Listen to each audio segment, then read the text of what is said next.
was founded in 1920 by Rhodes Thomas in honor of his father, Danford Thomas, who was the Georgetown College first librarian and teacher of classics, Latin, and Greek.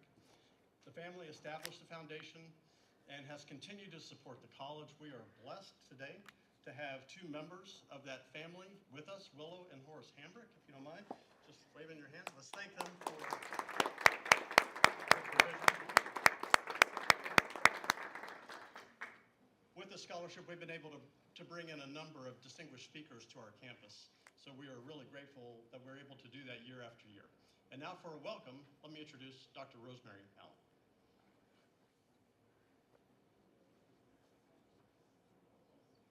Okay, just welcome. Well, I do welcome everybody here on this lovely day, and I'm glad that you're here to listen and get a little bit of insight into a very important topic, especially a topic that's important to us as we're going through our strategic planning phases.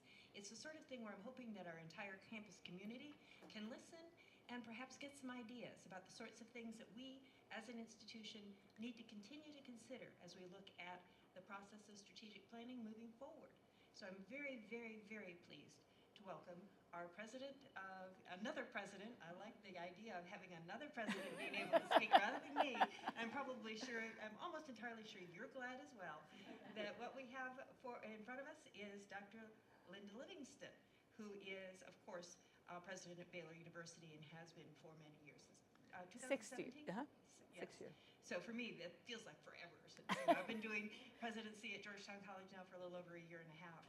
And I know what kind of level of engagement it takes and what kind of level of dedication is represented in those 6 years of work at Baylor, especially since Baylor is such an extraordinary institution, as I'm sure you know, if you've looked at any of the information that there is about the programs and the influence that Baylor has in Texas.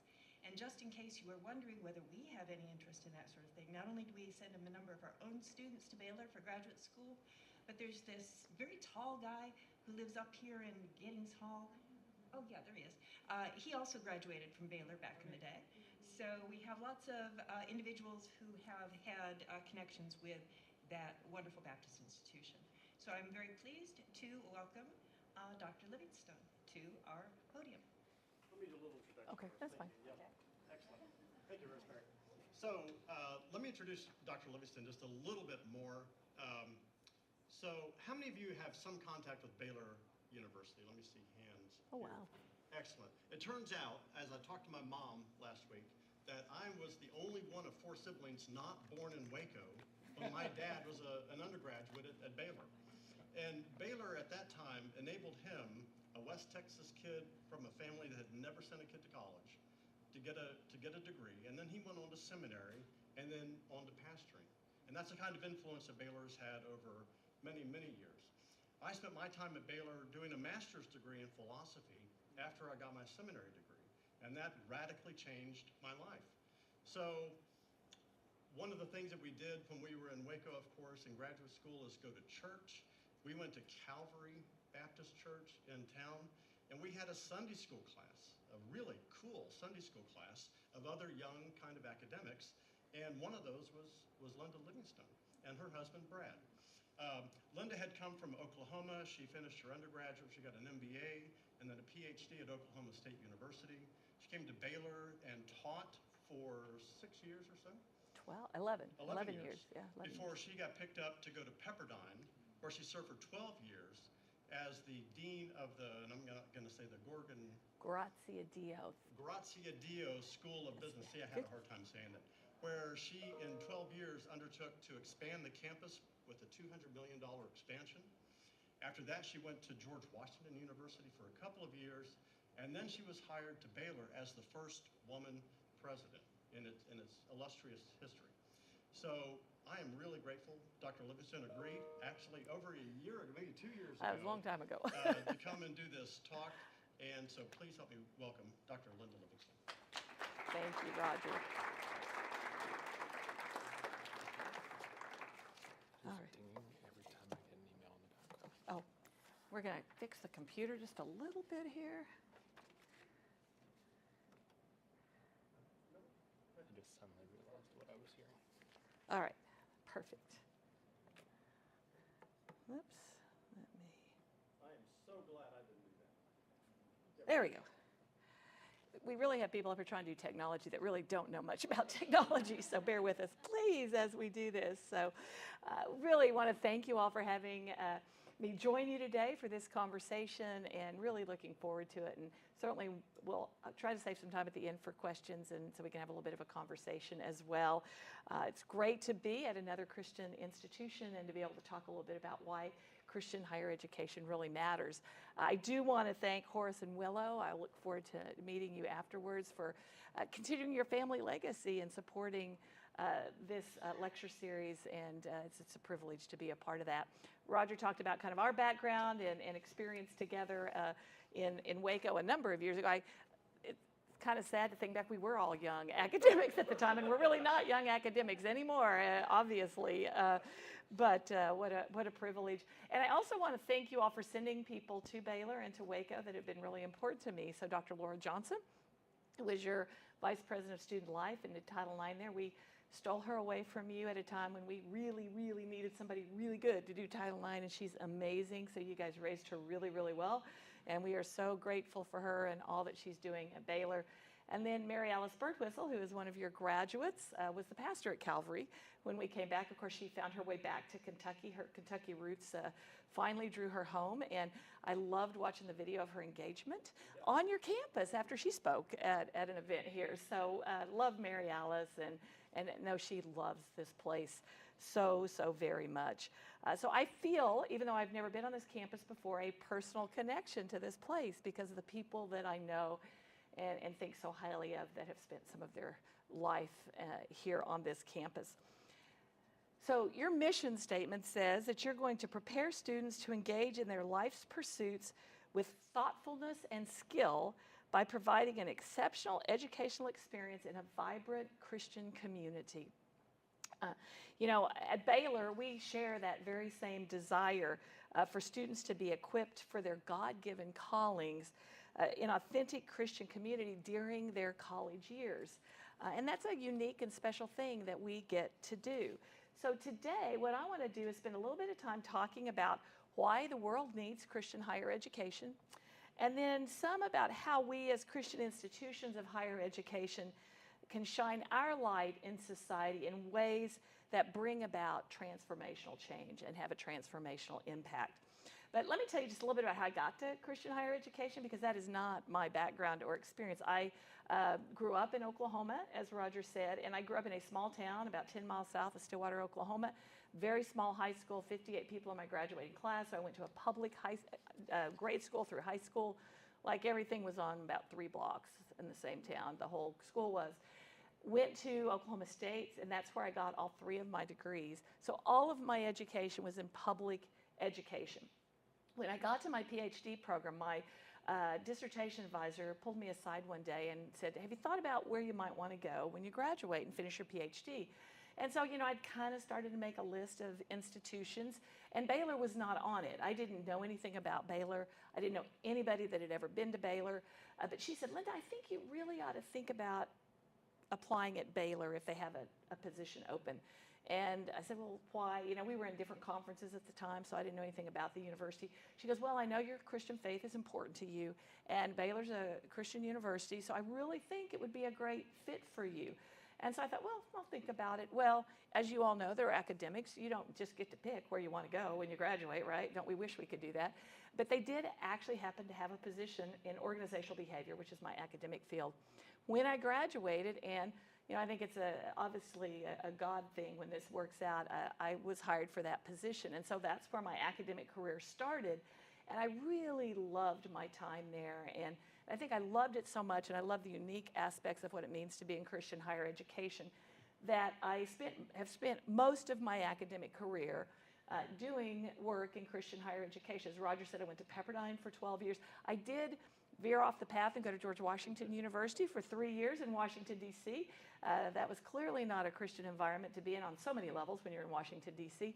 But great experience there, really wonderful, before I had the opportunity to come back to Baylor. So I've had several different experiences, but I care deeply about what we do in higher education broadly, but deeply about the impact Christian higher education can have.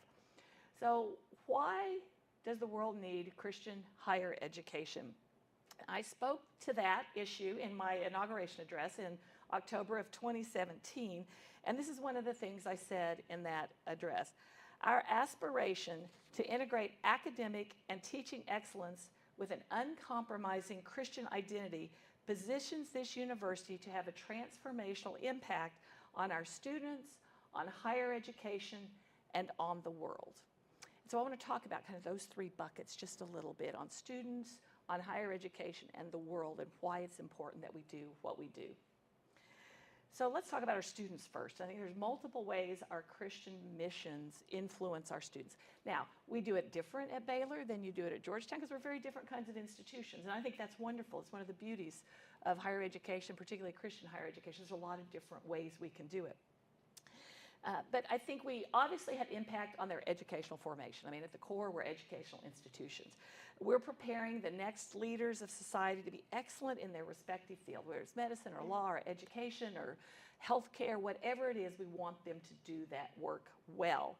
And we're helping them discover their God-given calling in their careers. And this is a picture of Isha Thapar.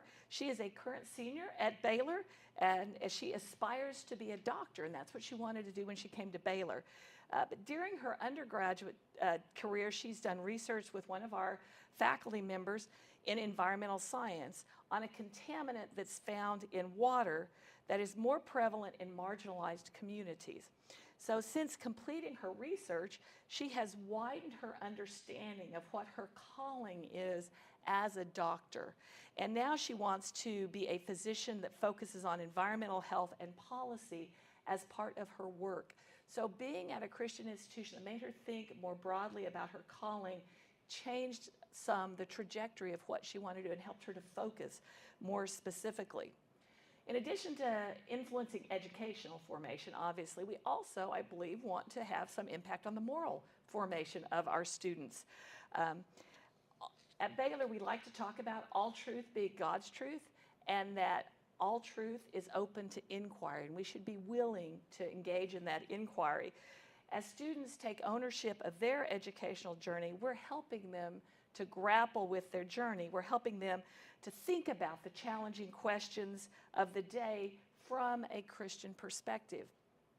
This happens in the context of deep personal and spiritual relationships that they build with students, faculty, and staff across the campus, within what we hope is a supportive educational environment where they can ask challenging questions in a safe environment about the world around them, and they can understand how to engage both charitably and critically with new perspectives. And I think we need a little more charity in the world these days in some of these hard conversations. We're also teaching students about the importance of thinking outside of themselves. We're building into students what I hope are the words of Philippians 2:4. Let each of you look not only to your own interests, but also to the interests of others. Our intent in the learning environment that we're creating is that they are actively considering how they might use their education and their talents to serve others as Christ would serve others. So last summer at our graduation ceremony, so at Baylor, the president gives all the graduation addresses. So I get to do that 3 times a year. And at the graduation last summer, I told the story of a former Baylor student named Brittany Tucker. Now, Brittany had a really challenging battle getting to her degree at Baylor because during her second semester as a student at Baylor, she got so sick that she had to withdraw from school. She found out that she had a kidney disease that was caused by lupus. So when she returned to Baylor, she got to be really good friends with another student named Daphne. They played cards in our student union building. They participated in our Heavenly Voices gospel choir together and had other activities together. They became really close friends. After Brittany graduated, she began her first year of teaching in Dallas, and Daphne moved to Atlanta to work on a dual graduate degree. Well, Brittany's health deteriorated again as she got out of school, And within 2 years of graduating, she was on dialysis and she needed a kidney transplant. So she put out a call to see if somebody might be able to be a match for her. And the Baylor family stepped up, and Daphne applied and actually was a match for the kidney transplant.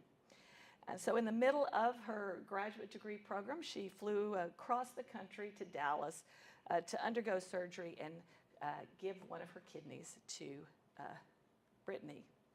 Whoops, there we go. And there they are right after the surgery in the hospital. It was a great success, and today Brittany is healthy and still teaching music. In fact, when we reached out to them last summer to get a few more details about the story, they had just returned from a cruise together, so they're enjoying life right there, having a great, great time. You know, that's just one story of several I could tell you of a similar example of Baylor folks sharing organ donations with others. But I think, you know, in most of these instances, they were friends who made memories together at Baylor, and now they're sharing a life-giving and lifelong bond together. Now, most of our students are never going to have to donate an organ to a fellow Baylor Bear or anyone else for that matter, but we do hope that while the students are at Baylor, and I'm sure you have the same hope for your students, that they do gain a sense of how they can look out for the interest of others in their life as they move forward. So educational formation, moral formation, spiritual formation, a unique thing that we get to do at Christian institutions. Centuries ago, this was the express purpose of higher education, was spiritual development. Many colleges were actually established to train clergy. That probably means you and I would not have been involved in them in any way at that point in time. In fact, 262 of 288 colleges at the time of the Civil War, their presidents were clergy members. I'm sure we wouldn't have been in that mix back then at that time. Nowadays, spiritual formation takes a number of different forms on the much fewer number of campuses that actually engage in spiritual formation. Now, I know here you have a lot of different ways that you do spiritual formation, just as we do at Baylor. And I understand one of them, you have several chapel options students can engage in, and they don't have to do them, but they get to, and they get some credit for them for some of their extracurricular enrichment programs. It gives them a diversity of ways that they can engage and grow spiritually. We also think about what are the different ways we can help our students at Baylor to grow spiritually. In fact, one of the things we've done is a faith and character study. And this is a longitudinal study. We're in our 5th year of doing it now. And it looks at our students when they're freshmen, juniors, seniors, and then 10 years out. And we're trying to find out what it is that we do with them while they're at Baylor that causes their faith and character to develop and then to be sticky once they graduate and go out into the world. And if we can have an impact on that, and it's one of those really hard things to assess and measure, as you all really know well. 2 things I will say, we've learned a lot from the study, and we've completely redone a number of things, but 2 things I will say we learned that have probably been the most impactful even in the short time we've been doing this.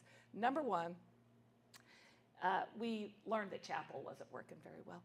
And as you all know, chapel's a hard thing to figure out on Christian schools of any kinds, campuses. We did one, what we call big chapel for everybody in our big concert hall. And it was expecting everybody to be spiritually at exactly the same place and to need exactly the same thing. And we have 15,000 undergraduate students, and that's just an unrealistic expectation. So COVID helped us. There's things it did well, in addition to all the challenges it caused. So we completely changed the way we were doing chapel. We went completely online, of course, during COVID. But when we came back, we have created a bunch of different chapel offerings. So we have about nearly 50 different choices for students now. So now they have choice. They didn't used to have choice. And some of those are worship chapels of different kinds because they all have different worship styles. Some are tied to their profession, healthcare, business, the sciences. Some are tied to interests they have. We have a chaplaincy for our student athletes, for our veterans, a lot of different choices for students, and it's making a huge difference in their desire to go to chapel and in what they're experiencing from chapel. So the study's been huge for us in that regard. The second thing we learned from that study that's been really important is that one of the most important things for students' spiritual and character development while they're in college is engagement in a local church community. We'd like to think it's just all about Baylor, but it's really not. It's about the community. I was with a group of pastors a couple weeks ago, and I did have to tell them that it had nothing to do with the preaching at church. That was important. But it's about the community that they engage in churches. The other thing we found is our students of color were less engaged in local church communities than our majority white students. And the interesting thing is that's common at Christian colleges and universities. It is just the opposite at secular colleges and universities. Students of color are more engaged in local churches at secular colleges and universities, and less so at Christian colleges and universities. So we restructured some of our staffing and are now working really hard to engage a broader, more diverse set of churches in our community to create more opportunities that might be better fits for a more diverse set of our student body on our campus.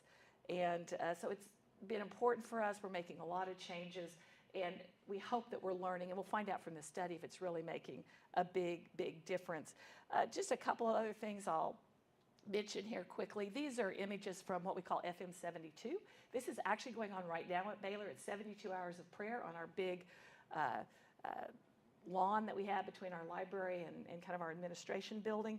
And so we have worship services each evening, and then you can see the bottom picture here is a prayer tent. So we have prayer tents on our big lawn, and students are praying for 72 hours, and it's a partnership between our campus ministries and our local churches on our campus. The other thing we do, we have chaplains all over our campus in our residence halls and embedded in academic units, and we have a sports chaplaincy program. And these are just pictures of our softball team. In January, 5 of the women on that team were baptized. This is our coach that did the baptisms for them.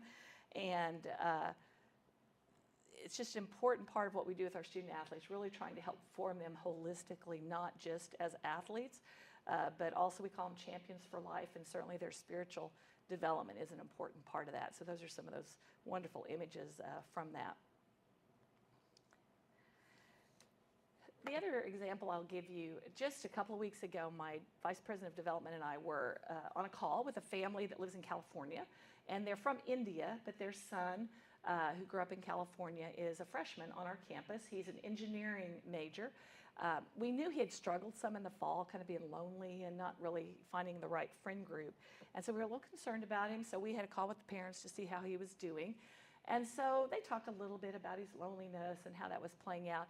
But then the mom was sharing, she goes, our son, he's just a different person since he's been at Baylor. And then you kind of go, oh no, what kind of a different person is he? Because sometimes, you've done well, and sometimes they kind of go off the rails when they go to college. But she said, he's just a completely different person. He's just so much nicer than he was when he left.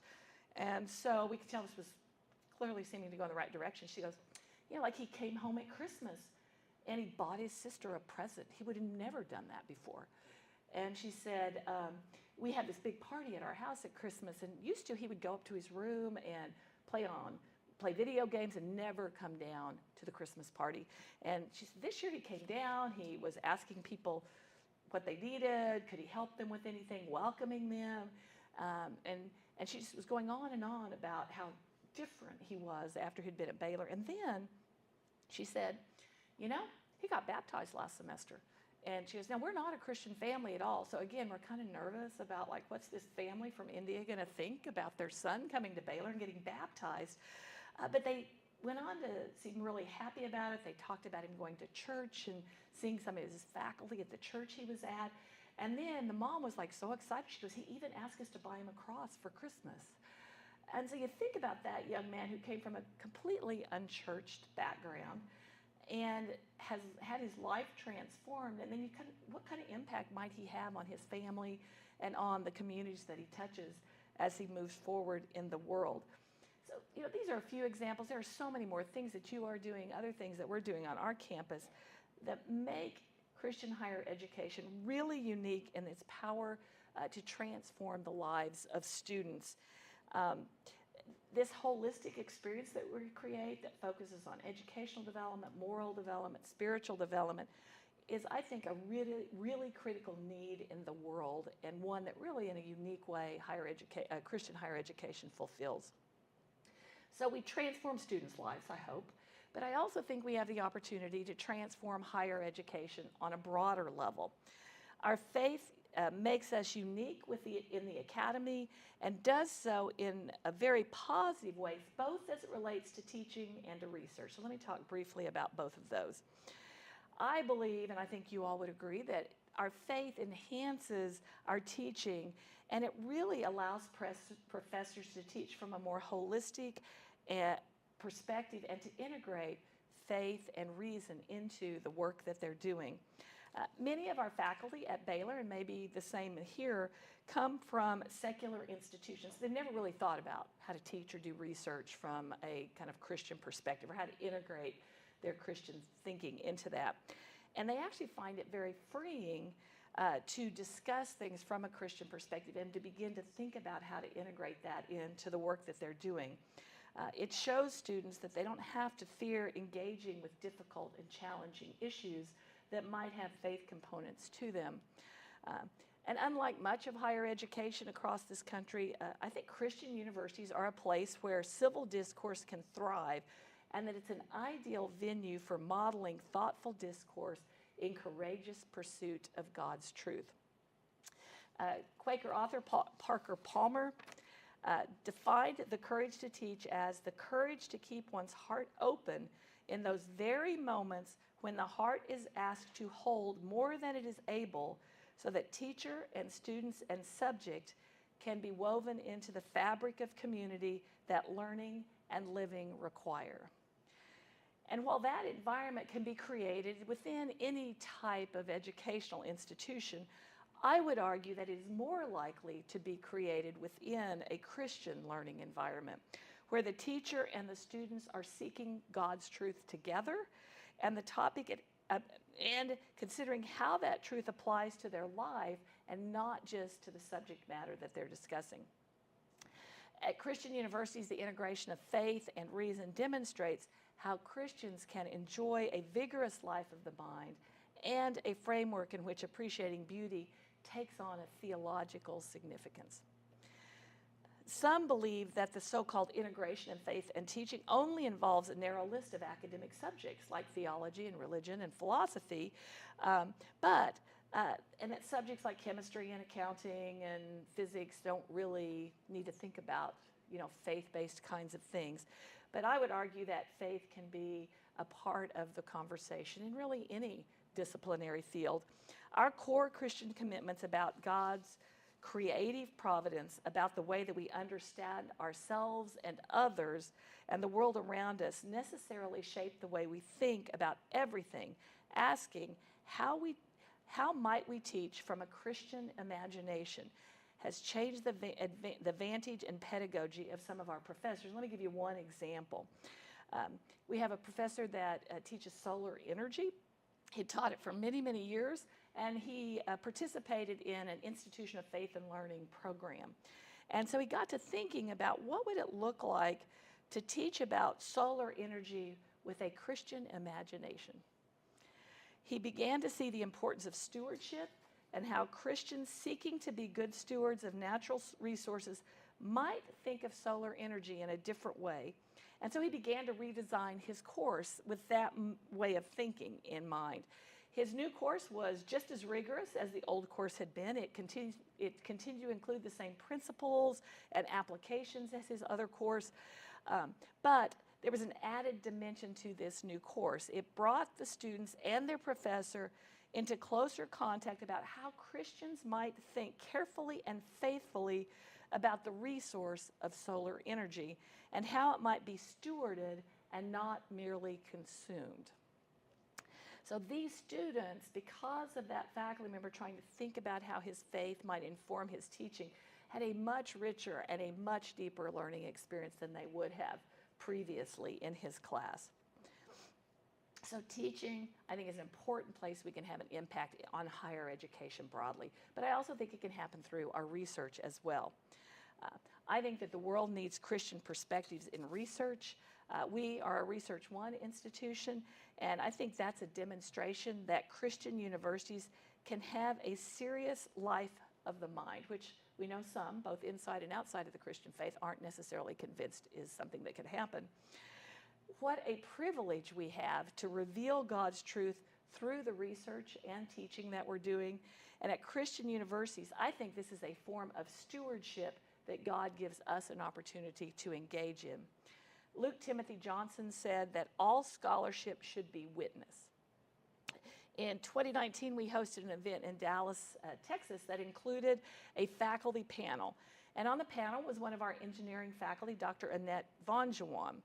And she specializes, again, in wind and solar energy. I'm not sure why all my examples are from that space on our campus. But when we asked her at the event why the world needs Christian higher education and universities like Baylor, this is her response. I want to show this to you. And honestly, she says it so much better than I ever could. It's just beautiful. So I want you all to hear what Annette had to say. The world needs a Baylor because what the world needs most is Christ, to understand who he is and what he has done for us. So the world needs a place where undergraduate students and graduate students can be equipped, where their faith is also strengthened and their faith is built up so that they can be springboarded out to spread God's influence throughout the world. And as a Christian research university, Baylor is really unique in having a greater opportunity to impact the world for Christ.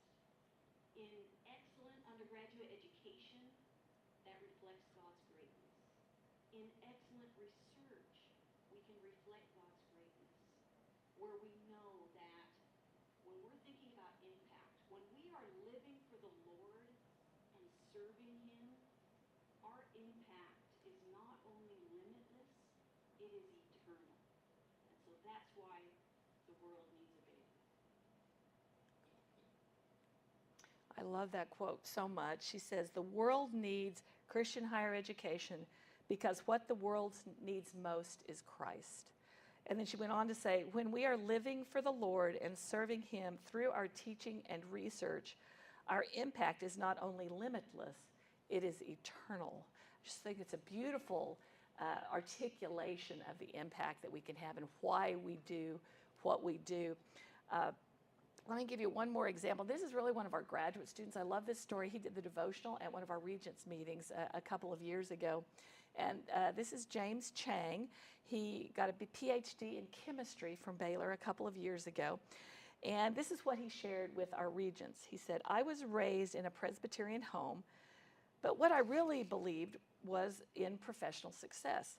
I dreamt of becoming a scientist, so I got my bachelor's and master's from secular schools in California.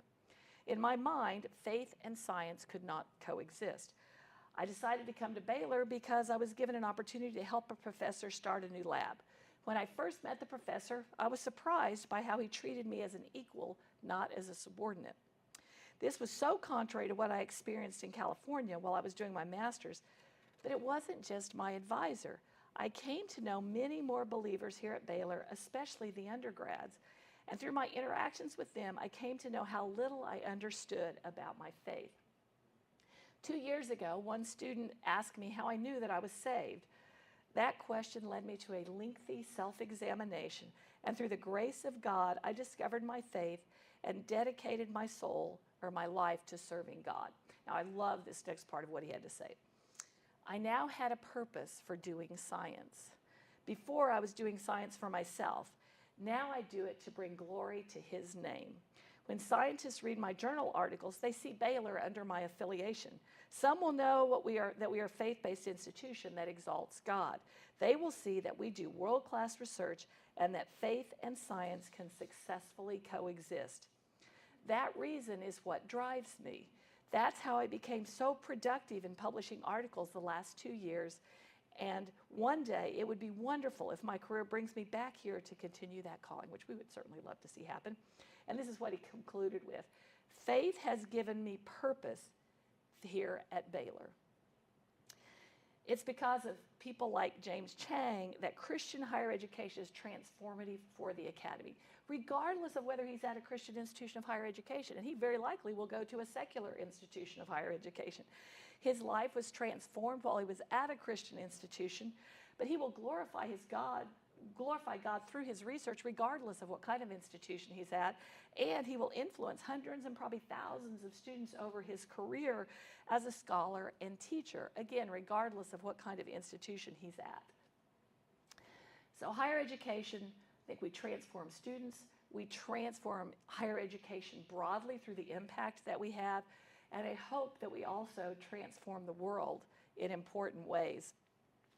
The world needs Christian higher education to train men and women who will shine their light for Christ in all corners of the world, regardless of what they choose to do when they graduate from our institutions, and to provide Christian influence in solving some of the really pressing problems that are out there in the world. Dr. Chris Rios is our Associate Dean for Baylor's Graduate School, and he says, higher education rightly gets criticized for being terribly esoteric. A Christian university should be marked by its desires to promote human flourishing by sharing its distinct resources and abilities to further the common good. And he uses the term human flourishing there, and we're actually involved right now in a very significant study on global human flourishing, where you have a $43.5 million grant, and it is the largest research grant we've ever had in the history of Baylor, and it's called the Global Flourishing Study. In the study, we are asking, how do human beings flourish? Under what conditions do humans, communities, and societies thrive? It's part of a global study where they're going to survey nearly 250,000 people around the world over 5 years. This project's being done in partnership with Harvard University, and part of the reason it's being housed at Baylor is because Harvard wasn't particularly excited about looking at a study that might focus primarily on the impact of faith in the world. Now, there's a professor at Harvard that's working with us. It's a great partnership. That's part of the reason that the study is actually residing at Baylor now. But we're really excited to put rigorous scientific research behind this really, really important question. Now, one of the leaders of that study is Dr. Byron Johnson.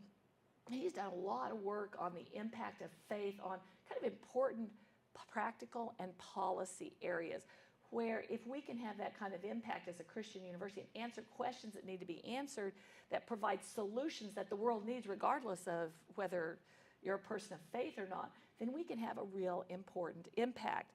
And so one of the studies he did a few years ago, before he did this global flourishing study, is on the impact of faith-based programs in prisons and whether they actually had an impact on reducing rearrest, reconviction, and re-imprisonment. And this is what Byron said. He said, this kind of research will be called for by policymakers. Taxpayers want to know whether programs work, especially when religion is involved. And here's Byron talking about the importance of that study.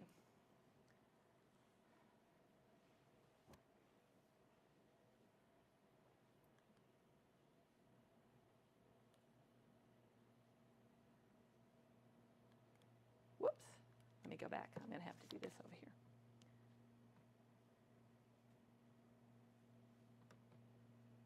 Well, maybe we won't hear Byron talk about that study. That's okay. No worries. But what they did find when they did this study was that there was a significant impact. It was of a church that had gone in and done a program within, it's a prison in Louisiana that is one of the worst prisons in the country, had horrible issues with riots and other things. It was a horrible environment. They went and did this study and found that this faith-based program had really helped create a healthier, safer environment in that prison. And the people that left that program went on to be able to leave and not return. The recidivism rates went down dramatically. And they concluded that that program had probably saved over $3 million for that prison in the time that it had been going on. So if you think about the issues we have in our prisons today, the challenges with recidivism and the cost to our country of not doing that well, that study that looked at faith, which many universities would not have been willing to do and would have never even thought to ask the question, shows that there's a practical policy reason to have faith-based programs that would make it difficult for any politician to think you shouldn't potentially support those programs because of the greater impact it can have in our society. So what an amazing calling that we have to mentor future Christian academics to do research that points the world to the power of faith. I mentioned the Global Flourishing Study, the prison study, but there are many, many more out there, and you have faculty doing research that is having that same impact. So, you know, in my mind, we have established that there's a real value in Christian higher education. But how do we communicate that value in ways, and then how do we use our voice wisely in that process so that it's actually heard and has an impact? Well, for Baylor, we made the strategic decision. You guys are going through a strategic planning process. So we made the strategic decision when I returned to Baylor in 2017 that we wanted to become the preeminent Christian research university in this country. There are very few Christian research universities in this country. All of the others are Catholic. We're the only Protestant. And so one of our goals in that was to become a Research One university. And we wanted to do it not for the prestige of being a Research One university or be able to say that's what we do, but because of the impact it would allow us to have, certainly through the research we were doing, but also through the potential voice we could have once we were kind of in that playing field of universities. For Georgetown College, it's going to be something different, depending on your university and the resources you have. Dallas Willard once said that if you want to have a voice in your academic field as a Christian, you just better be excellent in your field. And then that would give you, other people would then listen to what you had to say, and then that would give you the chance to speak into things from a Christian perspective.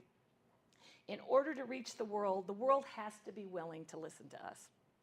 We have to have some credibility and relevance as academics, and then we have the credibility to speak as Christians into issues that really matter.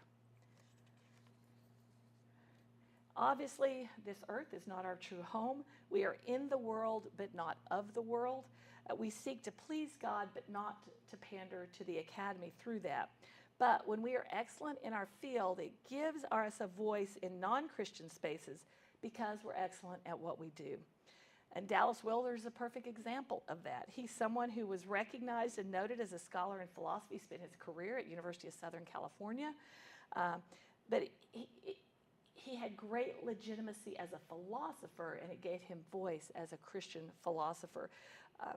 Stephen Carter, he's a professor of law at Yale. He's also built up a tremendous reputation legally and in the literary world, while also integrating his personal faith deeply with his academic work.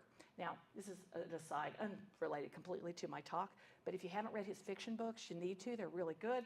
And he wrote a book recently called Invisible. It is the forgotten story of the black woman lawyer who took down America's most powerful mobster. It's about his grandmother. It is a fabulous story as well about New York and the times there in the early 1900s. Because our visibility has grown since becoming a Research One institution, I've had the privilege of being invited to lead some important organizations in the country. I currently chair the board of the NCAA. I am about to become the chair of the board of the American Council on Education, which is a national education board. And those are clearly not Christian organizations, but because of the positioning of Baylor, it gives me the opportunity to be a voice in really important national educational athletic conversations that are taking place. And so I view that, I approach that humbly, but see it as a privilege to be able to have a voice and have a seat at the table as a Christian university in those conversations. You know, as we made the decision to try to seek Research One status and to work towards that, I will tell you, it was not an easy or a short path to getting there. A lot of, I've been at Baylor 6 years. We became Research One after about my 4th year. We thought it would take longer than that. And everybody's going, oh, that's great. Man, you guys did that so fast. Well, we really didn't do it that fast because it started back with a strategic plan that was done in about 2007 when I was at Baylor the first time, which I was not involved in at all, called Baylor 2012. That was right after you left. And it was very controversial. Let me just tell you, cost a president his job, and unbelievably controversial. But if the university hadn't done that then, we would not be able to do what we're doing now. It built the foundation to move forward in a more research-oriented direction. We were a really good undergraduate teaching university, kind of regional university at that point in time. So it takes a lot of courage, a lot of patience, and a lot of perseverance to do big things and to move your institution significantly forward. After Baylor 2012, there was another strategic plan called Pro Futurist. And that was built on the conviction that the world needs a preeminent Christian research university that is unambiguously Christian. And it called Baylor to raise the scholarly profile of its faculty. So that was Illuminate. That came in at 2012 and went through really about until I got there. And they made great progress. So again, they hadn't done Baylor 2012 and Illuminate. Pro Futurist, we could not have done Illuminate, that then allowed us to actually reach Research 1 status. So I always have to remind people, like, we did this, we stood on the shoulders of a lot of people who, really suffered a lot over those years to actually allow us to do what we're doing now. So you have to be focused, you have to know what you want to do, and then you have to think carefully about how to go about doing it, but it also takes quite a bit of courage. And I think one of the things you have to focus on is what are your unique values as an institution that you're building on. So within Christian higher education, there's so many different kinds of institutions from different sizes, different denominations, different ways to focus. And I think it's one of the wonderful things about what we do in higher education. So I think we have to pay attention to what our unique space and values are as an institution, and what's special about what we can do and the impact that we can have. So let me just talk a little bit about Baylor. So when we started thinking about this, and I mentioned this a little bit earlier, that we wanted to become a Research 1 university and why it was important. So we're a Research 1 university, we're a Division I Power 5 athletic institution, and we're a Christian university. And we're kind of mid-sized. We've got about 15,000 undergrads, 20,000 total with grad students. I know that sounds big to you guys, but it's really not in the world that we live in. That makes us extremely unique in higher education. There's only one other Christian university, and it's a Power 5 and an R1, and that's, well, they're sort of Power 5 because they're not in a conference, Notre Dame. And we're the only Protestant one in that bucket. And we recognized that there was no other Protestant institution that could do what we did because of our scale, because of the resources that we had. And that's not that the other institutions aren't doing wonderful and important and impactful things, but we really felt like that if we didn't do it, it wasn't going to happen, and that we probably weren't being the best stewards of the resources and the opportunity that God gave us to have a bigger impact in a way that there really was no other university positioned to be able to do. For Georgetown College, as you go through your strategic planning, you have to think about what are your unique values, what sets you apart from other institutions of Christian higher education, what are the distinctives of your mission and calling, and answering those questions will help you think about what you need to be doing and help drive the decisions that you make strategically, not, oh, we want to be like somebody else that's out there. You need to be who you are uniquely.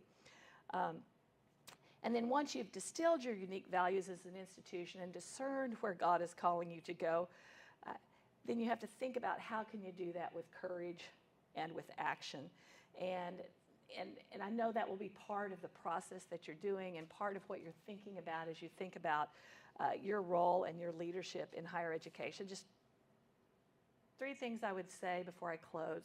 One, I think you have to think about, and this is real practical stuff as you think about kind of that phase. So do you have the right people working together to make that happen and the right leaders? I had to make some pretty significant changes in my leadership team when I came to Baylor. We'd been through a really difficult time at Baylor before I got there. And it was hard to do, but it was the right thing to do, to have the right people as right people on the bus to help you get where you wanted to go. And then we work really hard as a team to be healthy as a team. We work with an executive coach. We do a lot of team building and work together. You have to make sure your board is on board and that they're rowing in the same direction as you are. When you read about universities that are having challenges, it's oftentimes because the board and the leadership of the institution aren't working together to move in the same direction. I've been very blessed. We had challenged our board. There was lots of chaos before I got there, but I've been blessed with a great board that is fully behind what we're doing and has been unbelievably supportive of what we're doing.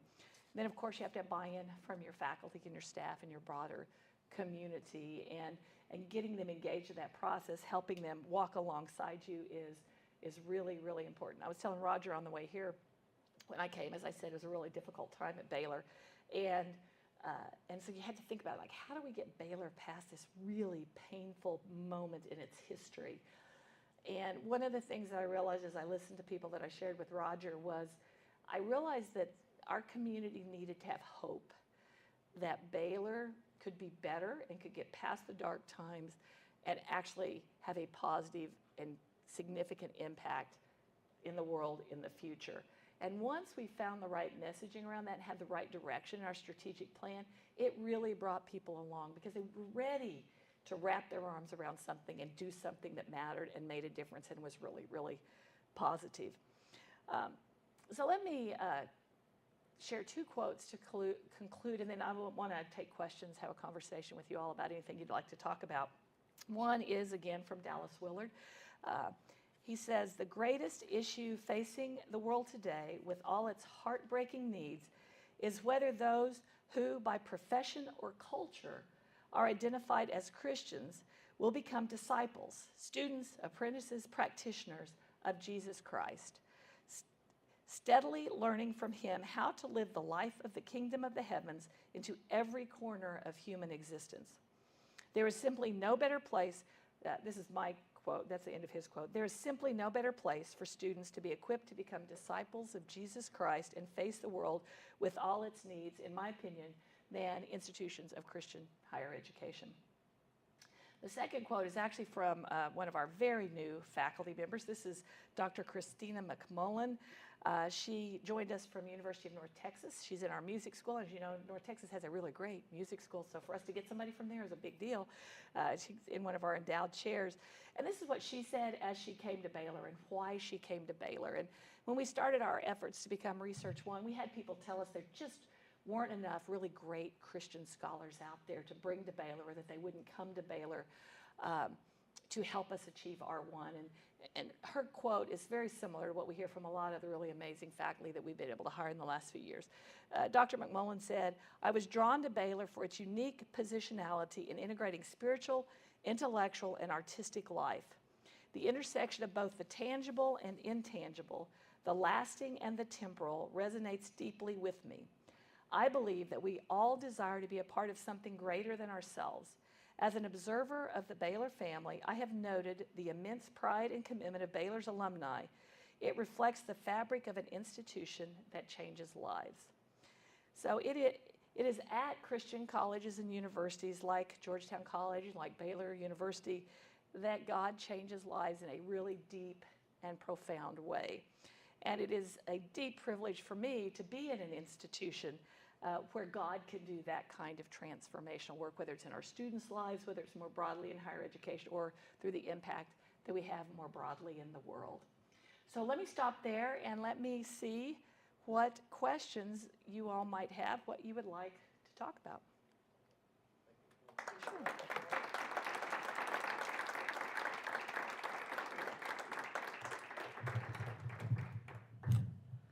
I'll take this. I'm great. I do a lot of this, so. Questions, comments, anything? Yes, Roger. My first question when I saw the R1 research news was, I know that hiring, of course, to hire the kind of academics you need to achieve something like that research status would probably mean hiring people who were not in the Christian tradition. Right. How did you handle that? How did you hire people in outside the tradition but to the mission? Yeah.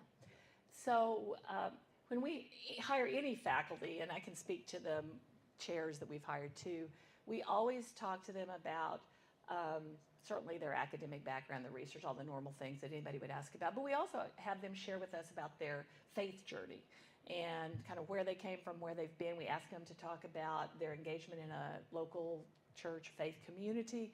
And then we talk to them about, how might you think about that impacting what you do at Baylor? Now, for some, that's challenging, that third question. The first two questions, one, sometimes they're not used to answering the first two questions because they've never had to do that before. And it also depends on what faith tradition they come out of. If you come out of an evangelical faith tradition, you're really comfortable talking about your faith. If you come out of other faith traditions, it's sometimes a little more challenging. So you have to think about what you ask and how you ask it so that, it doesn't kind of freak people out in the process sometimes. But that last one can be hard because they haven't ever really thought about that. And this is especially true of people coming out of secular PhD programs. Sometimes people who are more experienced have thought more about it, and they think about, if they're at a secular university, how to do it in ways that they can do in a secular institution, different than what you would have to do. And so what we really are looking for is people who are committed Christians and want to think about how that influences them, even if they haven't done that before. One of the things that's been a really important part of this effort is endowed faculty positions. It's hard to be a significant research university without having a lot of endowed faculty positions. We didn't have a lot of those when we started this process. I think we had 3 endowed positions at $3 million or above. We had a really generous donor that gave us some matching money. We've now endowed about 25 positions at that amount or more.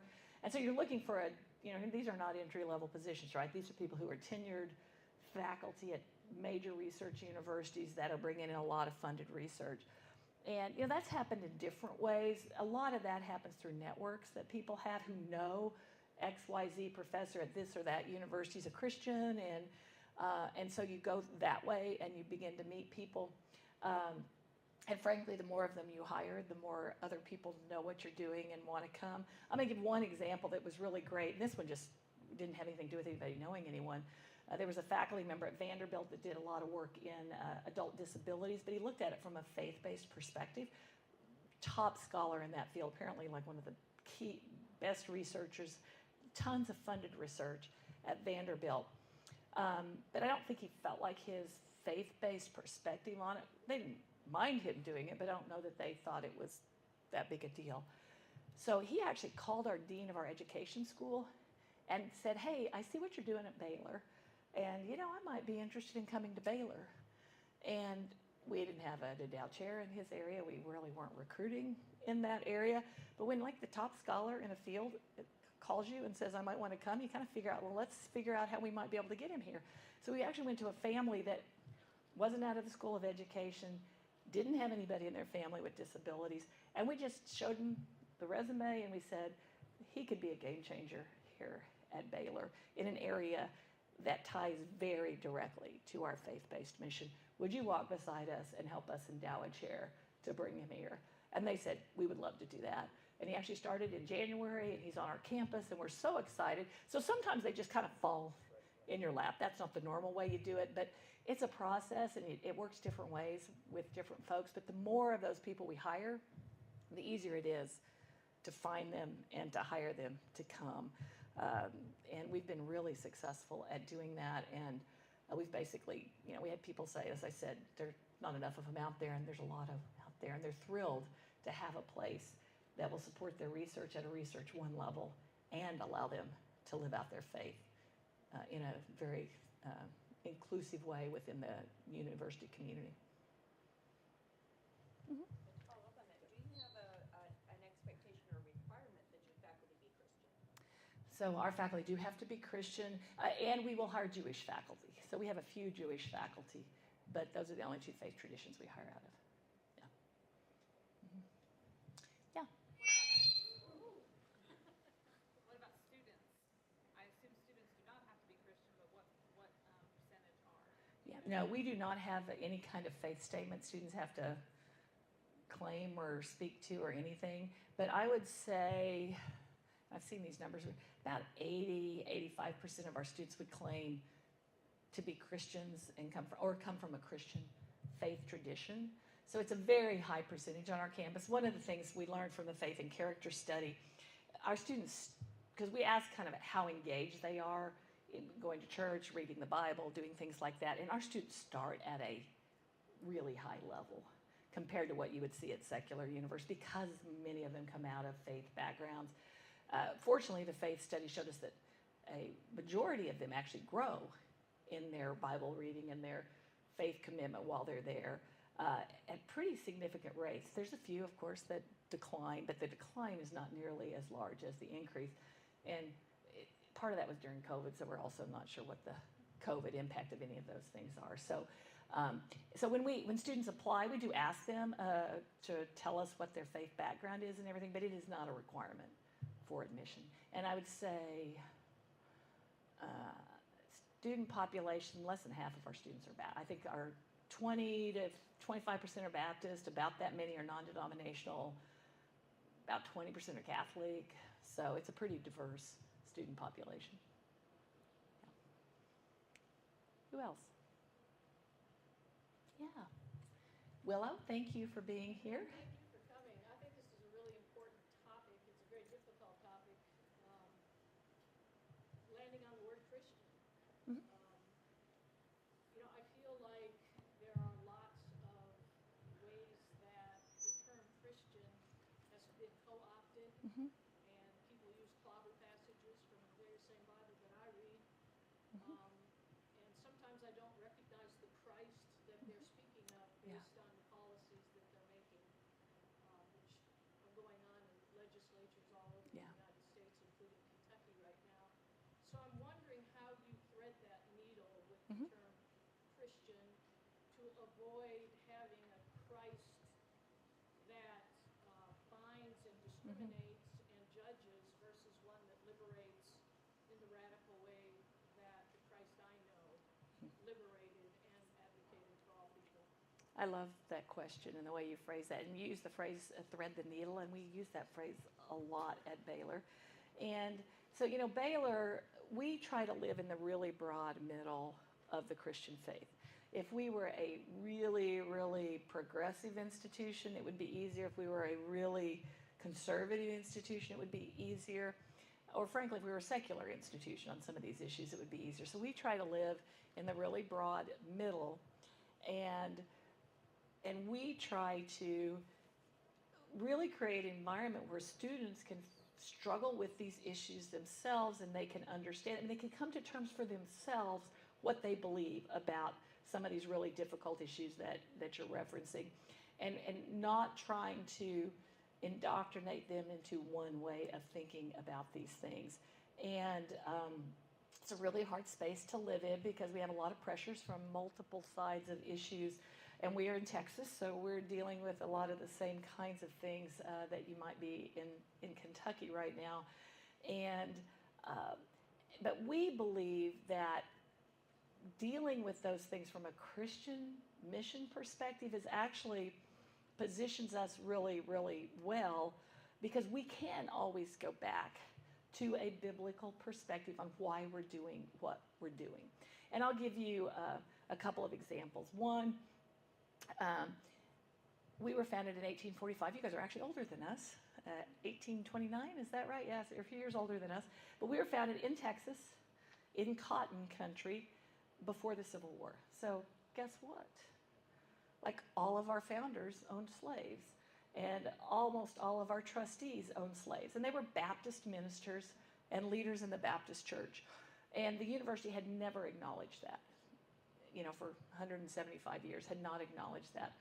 And after I got there, we decided, we've got to do a better job of looking at our history and telling our story accurately.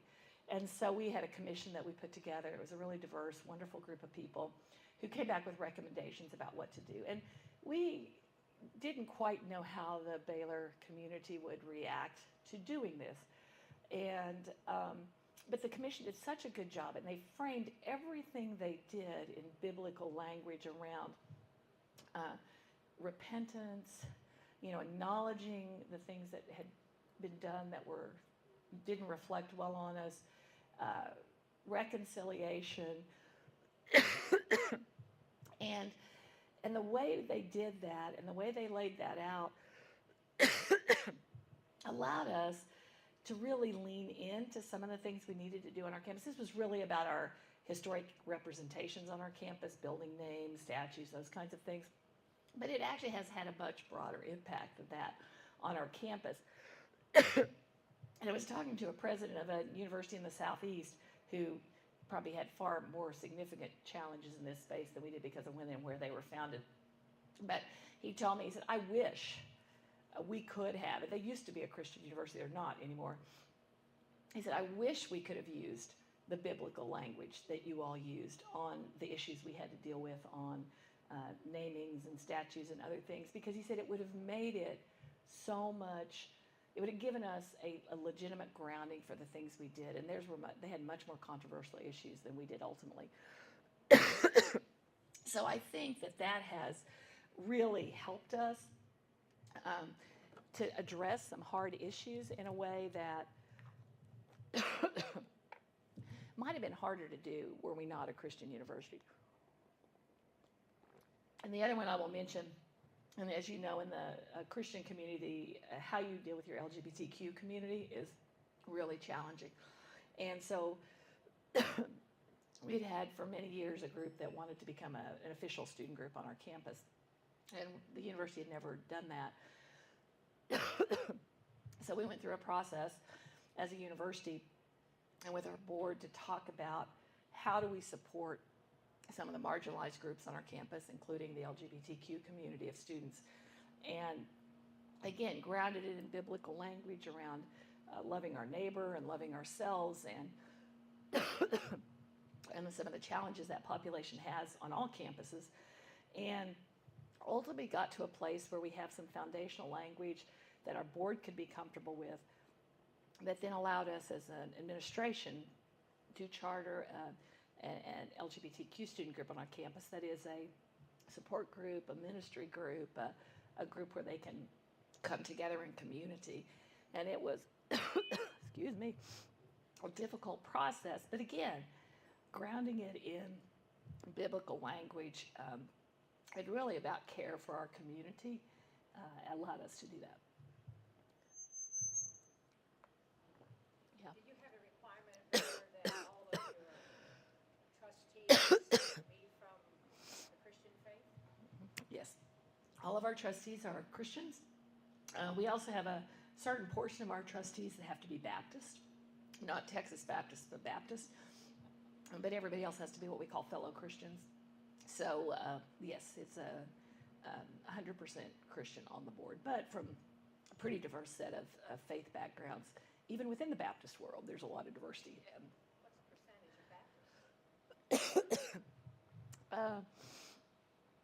The total percentage on the board is probably 3/4 of a certain portion of our board have to be Baptist. That's what we call at-large regions. We have some other regions from other buckets, but I would say in total, it's probably close to 80%, just naturally, just based on the makeup. Not because it necessarily has to be, but is. I will say, people ask me a lot, and you, Rosemary, may get this question, is like, how do you stay Christian as a university? Because so many Christian universities are not anymore, particularly research universities. And I tell them that it's all about the people. You're only Christian university because of the people at your institution, and that you have to have a board that is committed to you maintaining the integrity of your mission as a Christian university. Now, you can decide how to do that. There's certainly different ways to do it. You don't have to do it the way Baylor does it. And then you need administration that is committed to that, and you need faculty and staff that care deeply about your mission as a faith-based institution. And if you get off track on any of those, I think that's where you begin to have challenges. Some universities do it deliberately and make a choice about it, and then others just sort of drift over time and drift away from their Christian mission. Mm-hmm. I have two other questions. No, go ahead. The first one, what percentage of your students are perhaps first-generation college students? Let's see. I would say, it's not a high percentage, it's probably 5 to 10% or so. We do have a pretty robust first-generation support program that we have in place for first-gen students that has been really successful for us in terms of their retention. And then we are just about to roll out an affordability program for our freshmen coming in next year that will fully fund tuition for our Pell-eligible students on our campus, many of which are first-generation students, certainly not all of them. But it is a population that, if you looked at our retention and graduation rates 10 years ago, even 5 years ago, we didn't do that well in. So we've been working really hard to make sure that if we're going to admit a Pell eligible student, a first gen student, that we're going to put the right resources around them and the right support systems around them to help them to be successful. And the second question, what kind of programs do you offer in the mental health area? Not only for first generation students, but for others as well, marginalized groups and or others? Yeah. So we have a really, well, I say we have a really, it's never robust enough, right? No matter what we do in the mental health space, you could always do more. We have a counseling center on our campus that provides a lot of support to students on our campus. And that was really our primary focus before COVID. You really had to do in-person counseling at our center to really get support for that. When we went through COVID, as many people experienced, your residential offerings for support didn't do you much good because the students weren't on campus for a pretty significant period of time. So we started doing some telehealth and telemedicine kinds of programs. And so when we came back from COVID, they had worked so well during COVID that we continued that. So we've invested in a telecounseling and a telehealth program in addition to our counseling services on campus. And they have been extremely well received. And we have found there are a set of students that will not go to face-to-face counseling, that will call to get help. And our counseling that we do remotely, they can get psychiatric care, psychological care counseling. We also have what we call a care team. And it's a group that when we think we have a student that needs kind of immediate care and attention, they get a call and they reach out immediately to try to check on the students. Certainly students that are experiencing suicidal ideation or any kind of major crisis in their life, and they do an amazing job of working with our students.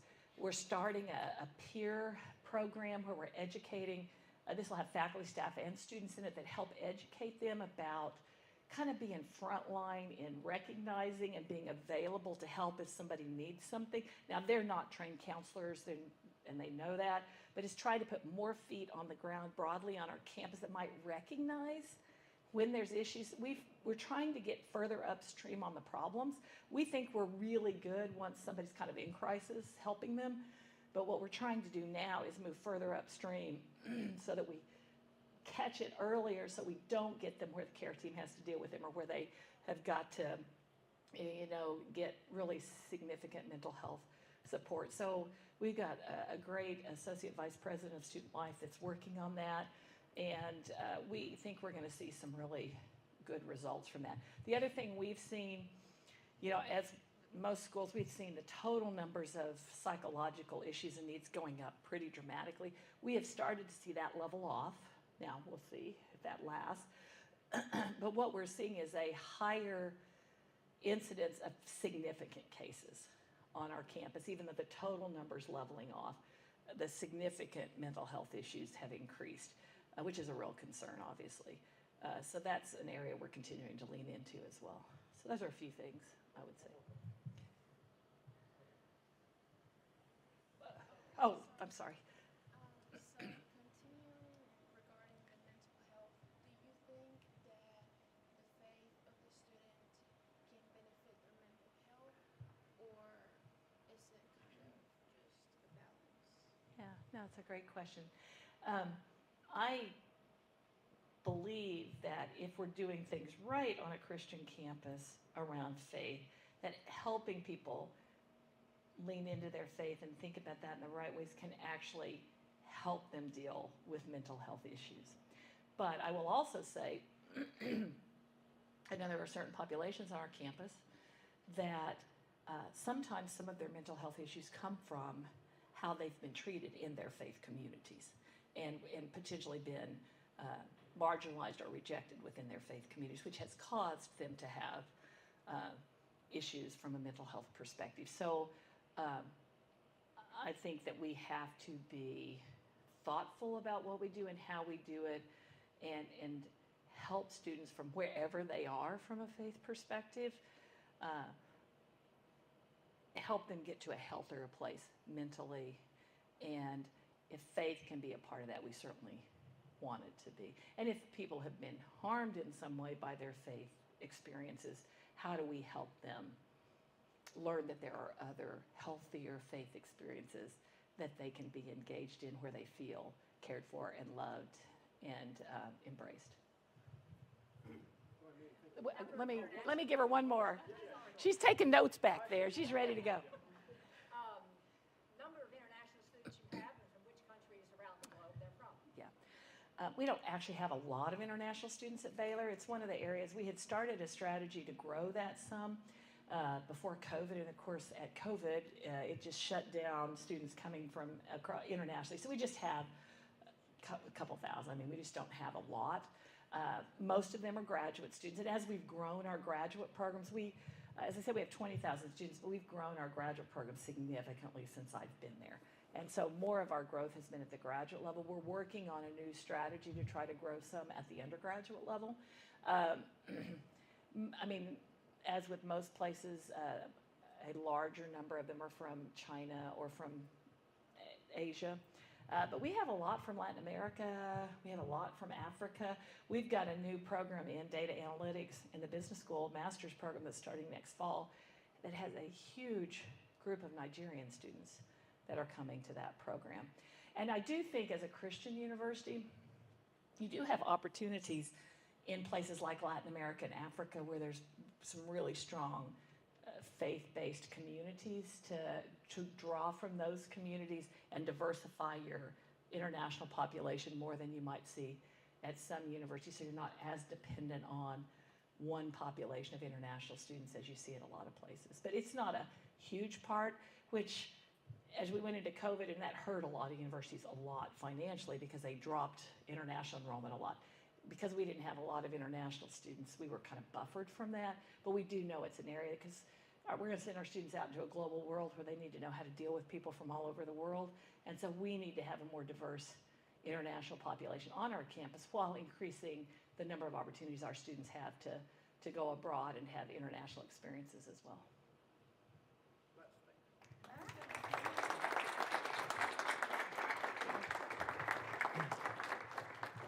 Thank you. Excellent questions. Thank you for the questions.